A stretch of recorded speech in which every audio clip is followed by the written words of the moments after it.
Assalamualaikum warahmatullahi wabarakatuh. Perkenalkan saya Fending Jallo dengan NIM di 04120117. Pada kesempatan kali ini saya akan membahas mengenai PLT gelombang laut.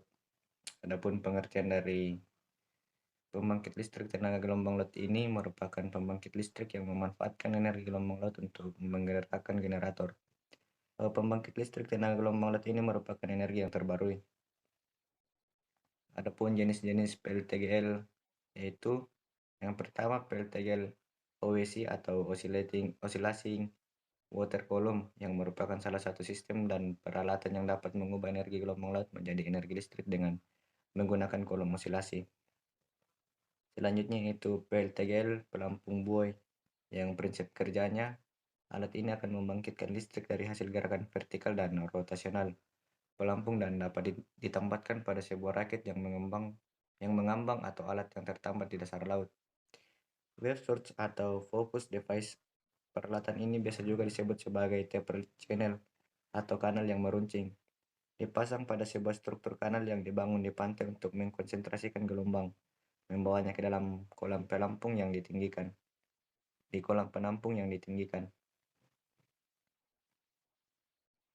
Adapun prinsip kerja PLTGL ini yang pertama yaitu mesin konversi, yang kedua energi, yang ketiga gelombang laut, dan yang keempat turbin generator, dan yang terakhir yaitu beban atau konsumen. Adapun komponen utama PLTGL yaitu piston hidrolik. Piston hidrolik ini adalah bagian yang berfungsi menjaga keseimbangan generator agar kedudukannya tidak terpengaruh oleh laju ombak yang bergerak. Yang kedua yaitu turbin, di mana bagian konverter yang merubah energi mekanik ombak menjadi energi mekanik gerak yang mana menggerakkan generator ataupun turbin impuls. Selanjutnya yaitu generator. Generator adalah mesin listrik yang prinsip kerjanya berdasarkan prinsip elektromagnetik yang merubah energi mekanik menjadi listrik.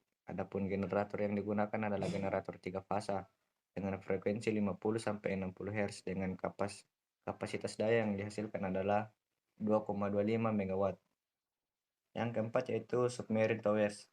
Submarine towers ini adalah menara pemantau yang mana di dalamnya terdapat jaringan interkoneksi dari generator menuju gardu induk atau kendali. Selanjutnya yaitu gardu induk atau kendali.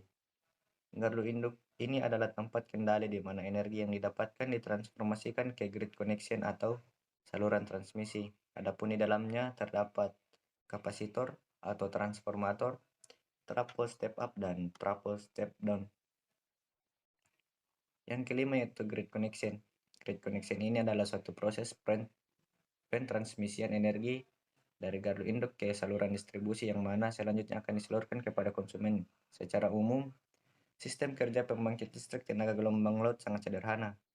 Sebuah tabung beton dipasang pada ketinggian tertentu di pantai dan ujungnya dipasang di bawah permukaan air laut.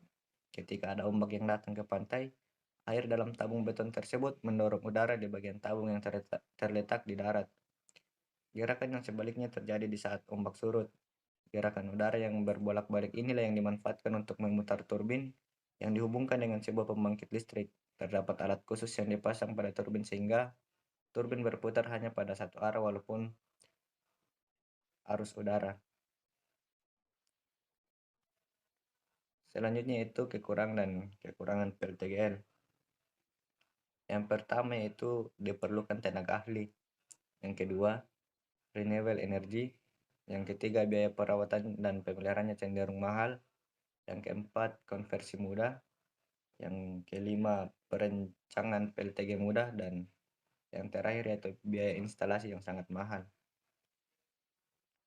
Adapun kesimpulan yang dapat kita ambil dari presentasi kali ini yaitu Indonesia merupakan negara kepulauan di daerah khatulistiwa yang dikelilingi oleh sejumlah lautan dengan potensi sumber daya energi kelautan cukup besar, termasuk diantaranya energi gelombang. Ada 3 alat untuk membangkitkan listrik dengan tenaga ombak, diantaranya yang pertama dengan pelampung buoy, yang kedua kolom air atau oscillating water column, yang ketiga wake source atau focusing device.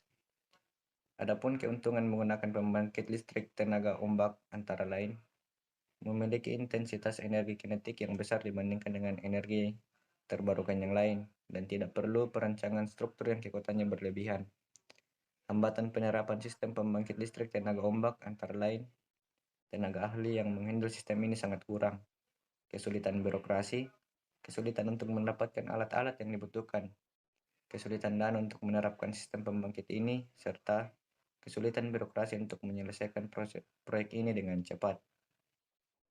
Baik, mungkin itu yang bisa saya sampaikan. Kurang lebihnya mohon dimaafkan. Sekian dan terima kasih.